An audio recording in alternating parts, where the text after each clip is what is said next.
Okay, we're going to be talking about standards, what they are, and how to get them.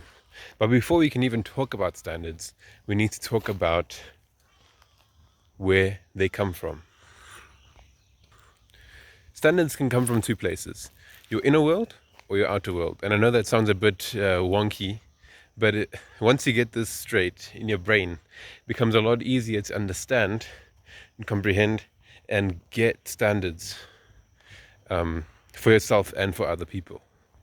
For quite a while, I thought I needed to raise my standards, and I tried.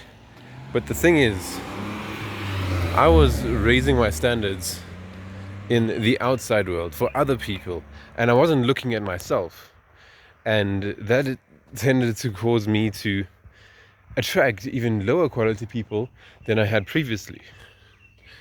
And then I was thinking, okay, clearly that's not working. What if I focused on myself instead? And wouldn't you know it, instead of just by raising my own standards instead of the standards of other people, that gave me the ability to attract other people with high standards. Might have taken a bit longer, but they came to me. And this has given me a new belief that you can't affect the outside world very much, but affecting yourself, changing yourself allows you to affect the outside world more. You know, it allows you to affect it with more leverage and more exponentially almost.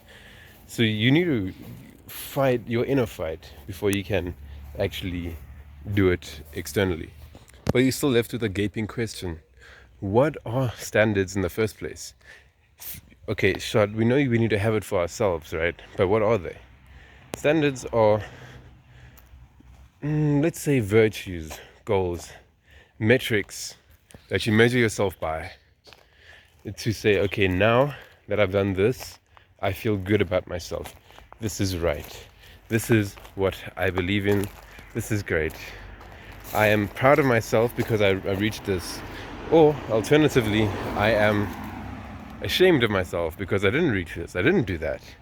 I did this instead. I'm ashamed of myself because I did this, or I masturbated. I don't know. I spent time with the wrong people, wasted my hours on my phone. Or I'm proud of myself. I'm satisfied with who I am because I spent time with nice people today. I did the work I needed to do, and at the end of it, I felt good and went to bed. Those are all standards for yourself. And if you look a bit deeper, you realize, man, aren't these standards just lifestyles? Aren't these standards just virtues? Aren't these standards just who we are? And you'd be right, yes, that's exactly it. The standards for yourself is just your identity reflected back on you. Afternoon. Your standards are a reflection of your identity, and changing them means wanting to want a different identity. So when you don't meet your standards perpetually, you are enforcing a certain identity on yourself, and that is literally it. Most of the time we don't actually want to change. We say we do, but to raise our standards means changing the metrics we measure ourselves by, and also changing who we are in order to reach those metrics. And it's as simple as that. But like most advice on the internet, yes, things are very simple, but they're very difficult to put into practice and maintain. And so I'm gonna give you like the easy stuff you can do that takes it's honestly gonna take a long time if it's easy. But hey, that's what you're here for. You're here to change, and no matter how long it takes, no matter what you have to do about it.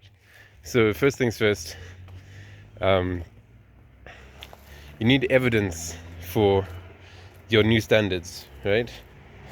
Because oftentimes our brains, they collect evidence, but because we're wired a certain way, we collect evidence almost against ourselves. For a long time, I had these very high standards, and I perpetually thought I never achieved them, even though I did achieve them. sometimes. That's why they seemed very high to me, is because I always told myself I didn't achieve them when I actually did. And I had to kind of reframe my mind to see, oh damn, I am this guy. I'm not like down low like I think I am.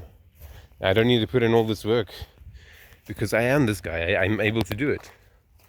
And so just having a measurable thing where you can, a measurable like tracker or something you mark off, I did this today, I did that today, or even just writing out every day saying, hey, today I fed the dogs. See, I am responsible. I fed the dogs today, I did this and that. And then you can add that to your virtue, to your identity, and to all of that stuff. Another thing that you've probably heard about is progressive overload. So with these things that you measure, you can say, okay, for now, I'm just going to do it small, and I'm going to ramp it up over every week. I'm going to do a little more. And this works because, bro, you cannot, most of the time people can't change just like that. There's a study, it's not even a study, in his book Inner Size, John Assaraf works on brain chemistry, okay, and he says, bro, your subconscious brain is not going to let you get away with it that easily. Okay, it only changes if you have a very cool insight, a revelation, like, I don't know, you fainted in church or something, or a traumatic event, like, I don't know, a car crash and your parents died, or, and this is the one we have control of, it takes time, slow and steady, build it up. The nice thing about building it up is it's exponential, meaning after 6 months, it'll be 2 times the amount of what it was 6 months ago, or what it was now, and in a year's time, it'll be 4 times the amount, and eventually it'll be like, oh damn, it just happened. It'll feel natural. So don't overdo it. One step at a time. That's progressive overload for you. Because the subconscious brain doesn't want you to change. Anyway, the next thing you can do is go to a different environment. This is something that this guy Hamza, and actually every person speaks about, really. It's just that if you are in the same environment you've always been in, the same cues you've always had, with the same, I don't know, affirmations being screamed at you by your parents or the wall, you are going to act the same way most of the time. It's going to be difficult to change. Not to say you can't. I've definitely been able to change after a while, but it's more difficult. And if you want to change quickly, go to a different place. Go to university. Go live with your grandparents. Okay.